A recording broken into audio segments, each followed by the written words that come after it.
Gitu. Baik, Assalamualaikum warahmatullahi wabarakatuh. Selamat siang saudara mahasiswa dimanapun Anda berada. Sehat semua? Alhamdulillah. Baik, pada kesempatan siang ini Ibu tanya semuanya sudah makan siang ya, biar ada energi ya, ada energinya bagus ya, ototnya bagus, otaknya bagus untuk menangkap semua proses pembelajaran yang akan saudara hadapi sampai sore nantinya begitu. Baik, Ananda, ya. Ini adalah pertemuan pertama perkuliahan bahasa Indonesia. Perkenalkan dulu, nama Ibu Sri Mulyani Rusli, MPD, dosen pengampu mata kuliah Bahasa Indonesia di MKU, di mana mata kuliah ini wajib seluruh mahasiswa dan prodi yang terdapat di Universitas PGRI Sumatera Barat untuk mengambilnya. Jadi ini adalah mata kuliah wajib. Apa tujuan mata kuliah ini? Wajib diambil karena tujuan mata kuliah ini berisi ilmu yang dapat membina dan mengembangkan keterampilan saudara selaku mahasiswa dalam menggunakan bahasa Indonesia sebagai media penyampai ilmu pengetahuan yang difokuskan pada keterampilan menulis, yang difokuskan pada keterampilan menyimak ya, sehingga nanti saudara bisa menyusun karya ilmiah dengan baik, bisa menyusun surat menyurat dengan baik, bisa berpidato berbicara di depan umum dengan menggunakan retorika dengan baik, dan bisa juga membuat ringkasan dengan baik seperti itu. Jadi tujuan dari pembelajaran mata kuliah ini yaitu diharapkan nanti saudara mampu menjelaskan ya sejarah perkembangan bahasa Indonesia. Kalau orang bertanya bahasa Indonesia ini sejarahnya, itu bahasa Indonesia berasal dari bahasa apa? Kita tahu bahasa Indonesia itu berasal dari daerah mana, apa yang menjadi alasan daerah itu yang diambil. Saudara nanti tahu jawabannya. Terus nanti juga diharapkan mahasiswa mampu ya membedakan ya mana ragam bahasa baku, mana ragam bahasa tidak baku. Ya, terus satu lagi, mampu menulis kalimat bahasa Indonesia yang baik dan benar. Apa itu yang baik? Yang baik sesuai dengan pemakainya. Yang benar yang bagaimana? Yang benar sesuai dengan kaidah kebahasaannya, itu maksudnya ya. Terus nanti juga menganalisa kesalahan dan ketidakefektifan kalimat.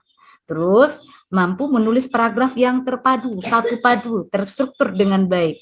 Ya, mampu juga menulis daftar pustaka, kutipan, catatan kaki yang sesuai dengan aturan penulisan karya ilmiah. Itu harapan nanti saudara mengambil apa? Satu lagi nanti juga bisa untuk menulis surat resmi ketika saudara menulis surat lamaran pekerjaan. Di sini juga akan diajarkan dalam kuliah mata umum bahasa Indonesia, menyampaikan opini, bagaimana cara menyampaikan opini secara verbal ya, dengan retorika yang baik, dengan intonasi dan tekanan nada yang bisa dipahami seperti itu.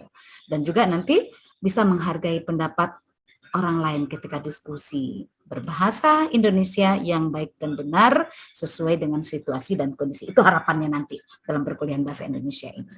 Nah, sekarang ini kita masuk pada materi yang pertama, yaitu terkait dengan sejarah perkembangan bahasa Indonesia. Nah, saudara tahu sejarah perkembangan bahasa Indonesia itu, bahasa Indonesia diadopsi ya, bahasa Indonesia itu dari bahasa apa? Ada yang tahu, Ananda? Dari bahasa Melayu, Bu. Bahasa Melayu. Oh iya, dari bahasa Melayu. Berarti bahasa Indonesia ini diambil dari bahasa Melayu dulunya ya. Oke, bahasa Melayu saja. Ada bahasa menjadi bahasa Indonesia yang utuh itu selain dari bahasa Melayu, ditambah dengan bahasa daerah, ditambah dengan bahasa asing ya. Setelah itu baru menjadi bahasa Indonesia yang utuh seperti itu. Makanya ada bahasa serapan ya, bahasa yang diadopsi dari bahasa daerah, bahasa yang diserap dari bahasa asing. Setelah itu dipadukan menjadi bahasa Indonesia di dalam kaidah kebahasaan dan tata bahasanya, dan diakui tata bahasanya itu. Nah, itulah bahasa Indonesia. Jadi bahasa Melayu ditambah bahasa daerah ditambah bahasa asing sama dengan bahasa Indonesia seperti itu. Nah, bahasa Indonesia itu adalah bahasa kesatuan negara Republik Indonesia yang menjadi bahasa persatuan bangsa Indonesia. Jadi bangsa Indonesia itu diresmikan sehari setelah proklamasi kemerdekaan Indonesia. Itu dia bahasa Indonesia diresmikan ya setelah sehari proklamasi kemerdekaan bahasa Indonesia. Nah, secara sejarah bahasa Indonesia itu merupakan salah satu dialek temporal dari bahasa Melayu, itu yang saya sampaikan tadi. Jadi bahasa Indonesia berasal dari bahasa Melayu, ya, yang struktur maupun kasanahnya sebagian besar masih sama atau mirip dengan dialek-dialek temporal terdahulu, seperti bahasa Melayu klasik dan bahasa Melayu kuno. Nah, bahasa Indonesia secara resmi diakui sebagai bahasa nasional pada saat Sumpah Pemuda tanggal 28 Oktober ya 1928.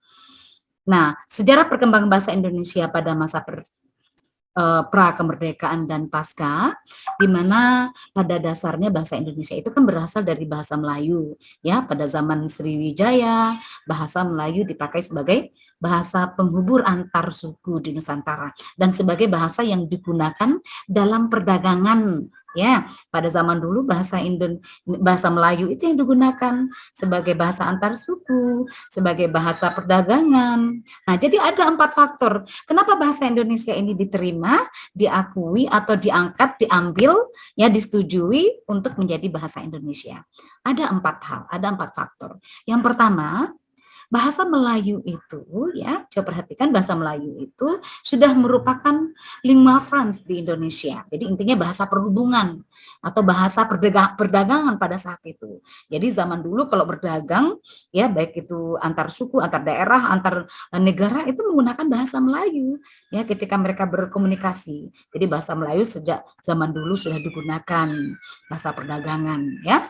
Terus yang kedua, sistem dari bahasa Melayu itu sederhana, tidak seperti bahasa lainnya, seperti bahasa Jawa, ya, seperti bahasa Sunda, bahasa Minang, itu kan macam-macam ya, macam-macam tingkatan-tingkatan, ada bahasa halusnya, ada bahasa kasarnya. Tetapi bahasa Melayu ini lebih mudah dipelajari, ya, karena tidak mengenal tingkatan tersebut, ya. Terus selanjutnya, pada zaman itu suku Jawa, suku Sunda, suku Minang, suku Batak dan lain sebagainya itu menyetujui kalau bahasa Melayu ini yang kita jadikan bahasa persatuan, bahasa nasional. Jadi apa tujuannya?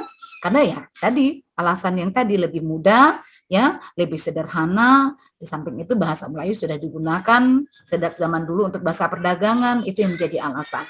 Ya, jadi dulu zaman dahulu juga bahasa Melayu ini sudah digunakan untuk bahasa dalam penulisan surat kabar, ya.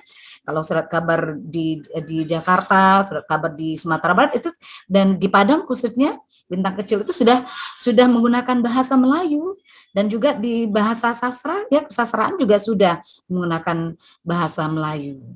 Bisa kita lihat di prestasi-prestasi dulunya, terlihat tulisan-tulisan bahasa Melayu untuk menyampaikan bahasa sastra itu. Dan berikutnya, peristiwa-peristiwa apa saja yang mempengaruhi perkembangan bahasa Indonesia ini? Ada peristiwa Budi Utomo, Syarikat Islam, Balai Pustaka, dan peristiwa Sumpah Pemuda.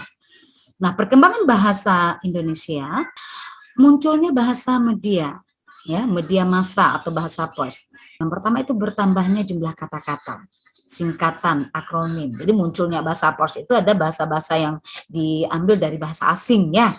Ada penggunaan istilah-istilah asing, bahasa daerah gitu. Itulah nanti ada reformasi bahasa. Nah, setelah itu apa kedudukan bahasa Indonesia sebagai bahasa nasional? Nah, sebagai bahasa persatuan, ya alat penghubung antar daerah dan antar budaya. Kenapa disebut sebagai alat pemersatu? Karena apa? Karena kalau tidak ada bahasa Indonesia, tentu antar suku, antar daerah tidak akan bisa berkomunikasi dengan baik. Coba saya berkomunikasi dengan orang Sulawesi, umpamanya saya datang ke Sulawesi, terus saya berkomunikasi dengan orang Sulawesi, dan saya menggunakan bahasa daerah Padang atau Minang. Orang Sulawesi juga menggunakan bahasa daerah Sulawesi. Tentu tidak ada titik temu dari pembicaraan kita. Karena apa? Karena kita tidak saling mengenal dan tidak saling memahami bahasa yang bersangkutan. Nah, tentu dengan adanya bahasa Indonesia sebagai jembatan pertemuan dari alat komunikasi antar daerah dan antar budaya. Nah, setelah itu bahasa nasional. Kita harus punya bahasa nasional, bahasa persatuan, ya, bahasa kenegaraan kita harus punya, bahasa kebanggaan. Jadi bahasa Indonesia ini nantinya untuk kita bisa kemana-mana, untuk bisa kita datang ke daerah mana saja yang kita datangi, gitu, dengan menggunakan bahasa Indonesia. Tentu orang daerah tersebut juga bisa menggunakannya. Terus bahasa resmi. Nah, ketika pidato presiden menggunakan bahasa resmi, yaitu bahasa Indonesia, tidak bahasa Jogja, tidak bahasa Surabaya, tidak bahasa dialek Jakarta, ya, tapi menggunakan bahasa resmi adalah bahasa Indonesia.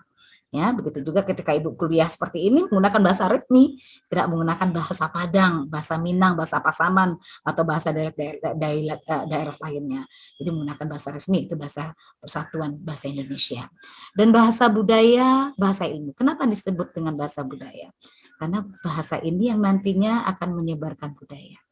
Bahasa Indonesia ini yang nantinya akan memperkenalkan budaya-budaya bangsa kita, antar daerah, antar suku, ya, ke negara luar.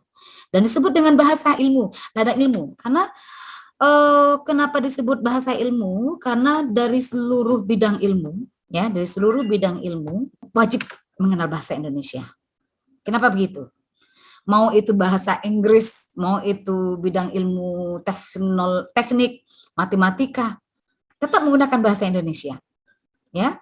Tetap. Jadi bidang ilmu apapun juga untuk menyebarkan suatu ilmu itu harus menggunakan bahasa. Jadi bahasa apa? Ya bahasa persatuan. Jadi kalau seandainya Ibu mengajar di suatu daerah umpamanya, ya, Ibu datang ke daerah Pasaman, ya, Ibu datang ke daerah umpamanya daerah Mentawai umpamanya, ya, ke suatu daerah Mentawai, di mana orang Mentawai itu kan bahasanya sangat jauh, ya, dengan bahasa kita. Nah, dengan adanya bahasa Indonesia tentu bisa mengembangkan ilmu yang Ibu miliki, mentransfer ilmu yang Ibu miliki kepada peserta didik yang ada di Mentawai dengan menggunakan bahasa Indonesia, karena siswanya juga paham dengan bahasa Indonesia dan guru yang mengajarkan juga paham dengan bahasa Indonesia. Jadi akhirnya ilmu itu bisa ditransferkan, ilmu itu bisa disebarkan, diajarkan dengan baik. Nah, yang kelima yaitu sebagai bahasa pengantar di lembaga-lembaga pendidikan. Jadi dimanapun kita mengajar, mau itu mengajar di SMA, di SMP, SD, TK, dan juga universitas, juga harus menggunakan bahasa Indonesia. Jadi TK itu, ya, harus itu dari dini, ya, mengenal bahasa Indonesia yang baik dan benar. Jadi jangan coba-coba kita menjadi pengajar di TK menggunakan bahasa daerah, karena mereka harus mengenal bahasa Indonesia ini sejak dini. Begitu juga di SD, di SMP, apalagi mahasiswa. Selanjutnya ada fungsi bahasa Indonesia sebagai bahasa kenegaraan, ya, sebagai lambang kebanggaan bangsa, ya. Seorang presiden kalau pergi ke luar negeri memberikan pidato, itu biasanya presiden tidak menggunakan bahasa Inggris, tetap menggunakan bahasa kebanggaan, yaitu bahasa Indonesia. Ya, kemana saja, mau pidatonya ke daerah Sumatera Barat umpamanya, tetap menggunakan bahasa Indonesia. Jadi sebagai lambang kebanggaan kalau bangsa Indonesia memiliki bahasa persatuan, yaitu bahasa Indonesia sebagai lambang identitas nasional, alat perhubungan, ya, yang Ibu sampaikan tadi, alat perhubungan antar warga, antar daerah, antar budaya, begitu. Jadi kita mempromosikan budaya keluar itu juga melalui bahasa, ya. Tentu kalau seandainya kita menari atau kita bernyanyi, memainkan musik kan untuk menjembatani itu harus menggunakan bahasa dulu, gitu. Jadi orang-orang yang di luar itu bisa mengenal budaya kita dengan adanya bahasa Indonesia.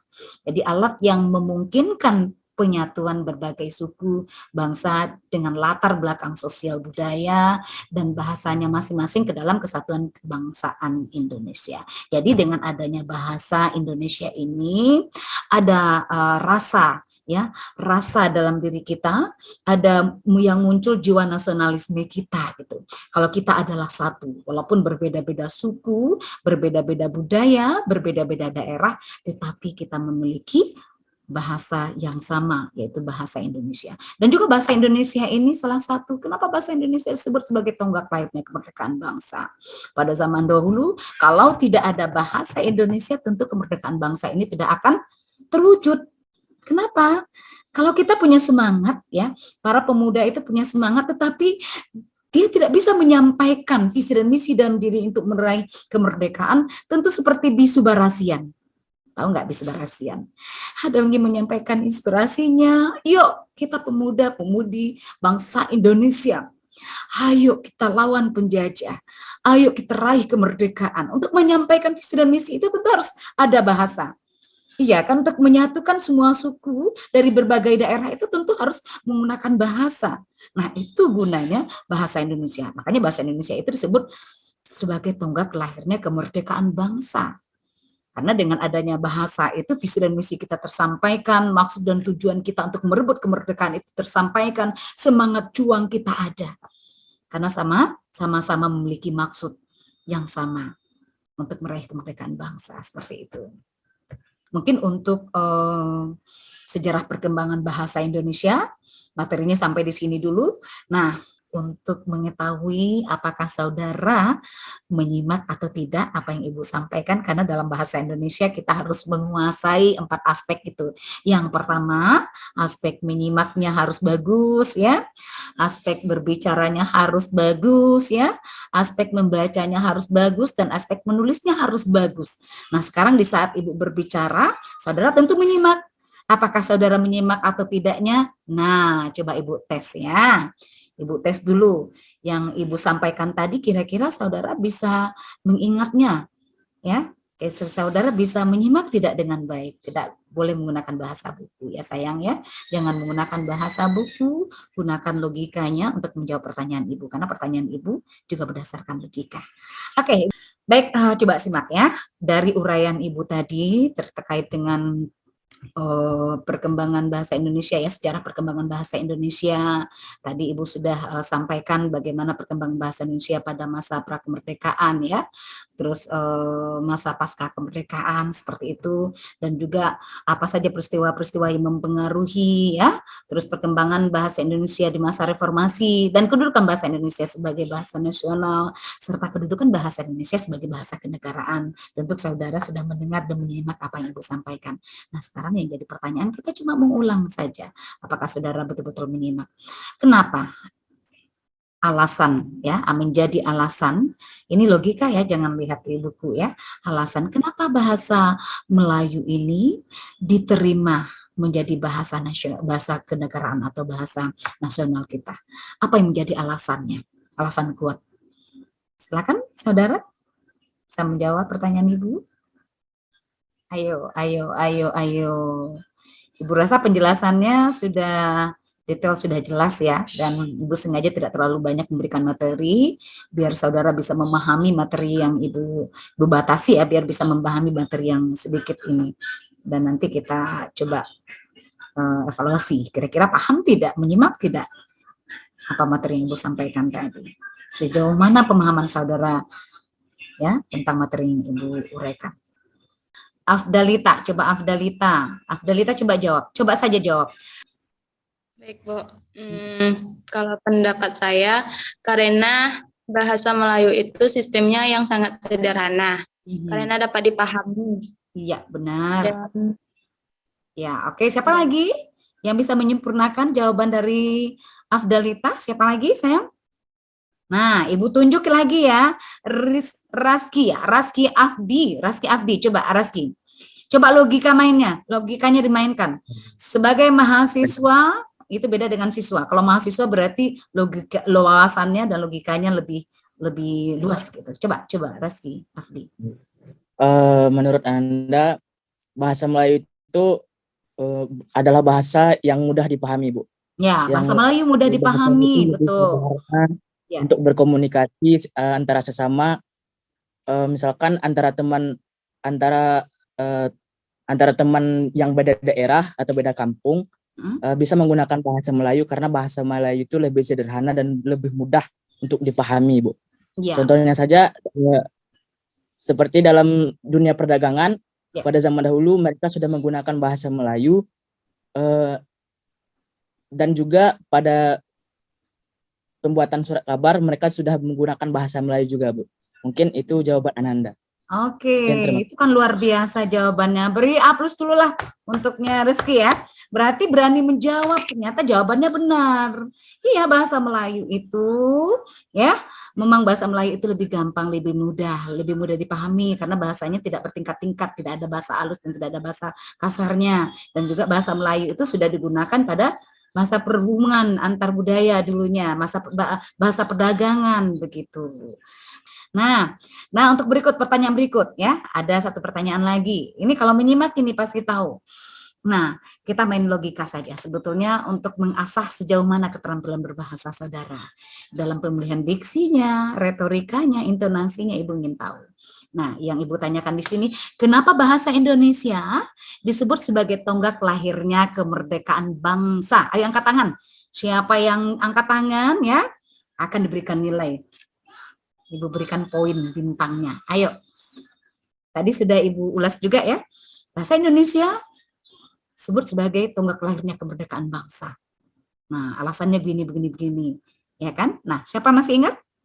Yang bisa menjelaskan kembali, menguraikan kembali sesuai dengan bahasa sendiri.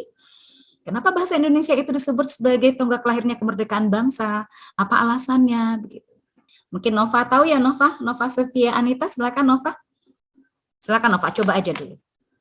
Main logika saja. Kenapa ya bahasa Melayu ini disebut sebagai tonggak lahirnya kemerdekaan bangsa gitu? Silakan. Karena mengawali kesadaran dari kebangsaan Indonesia. Ya, boleh mengawali kesadaran dari ragamnya perbedaan. Ya, baik. Siapa lagi yang bisa menambahkan? Yang lainnya? Atau Nova bisa? Nova Sofia? Nova coba jawab Nova. Sepertinya Nova mau ini nih. Mau komat kamit nih. Coba Nova, ayo. Kenapa bahasa Indonesia disebut sebagai tonggak lahirnya kemerdekaan bangsa?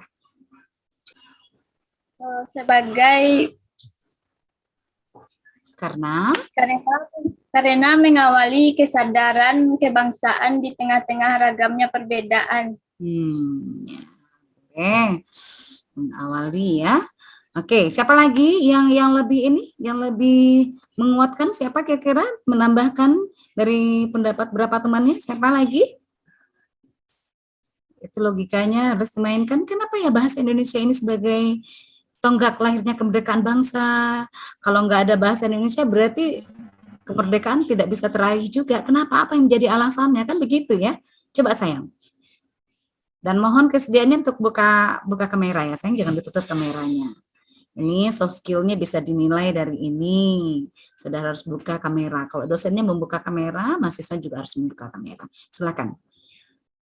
Devira, bisa? Devira Hafiza? Bisa? Satu pengatan lagi.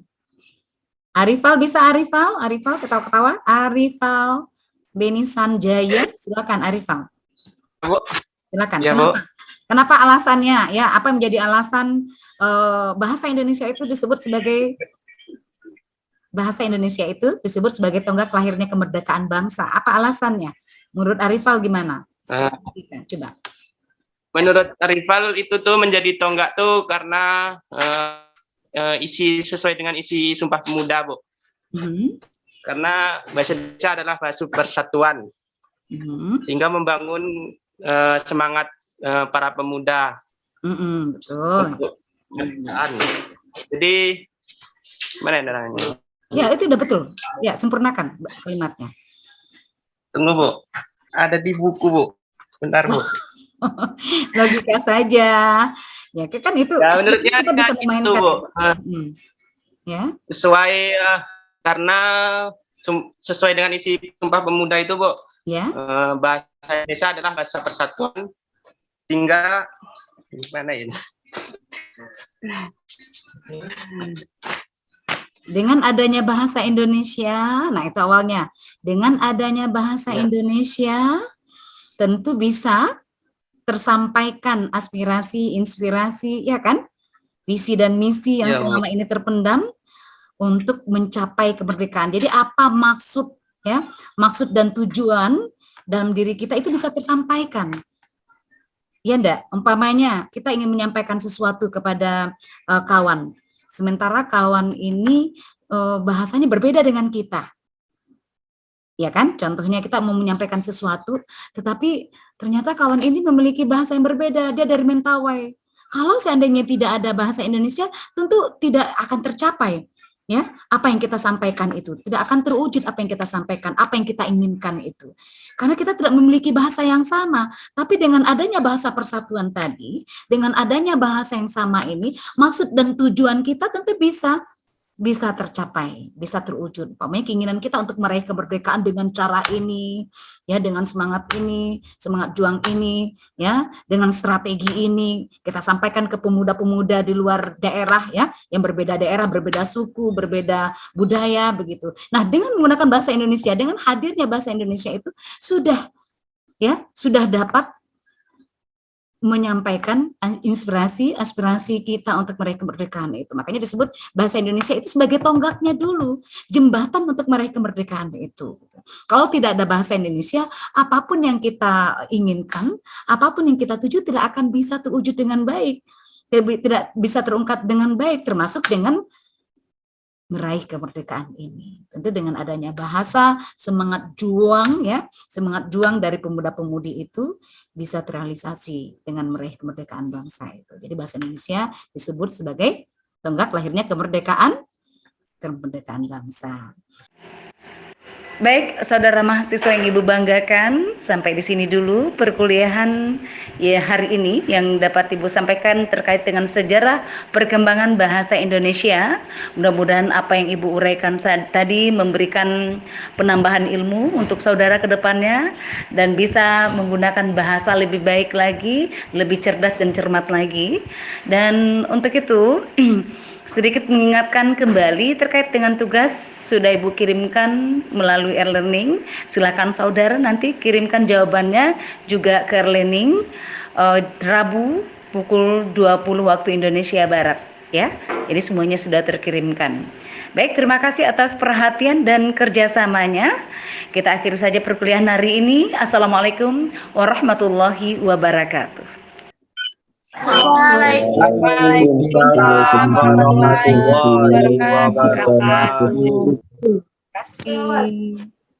Ya, Bu. Ya, Bu, sama-sama. Terima kasih, Bu. Ya, sama-sama.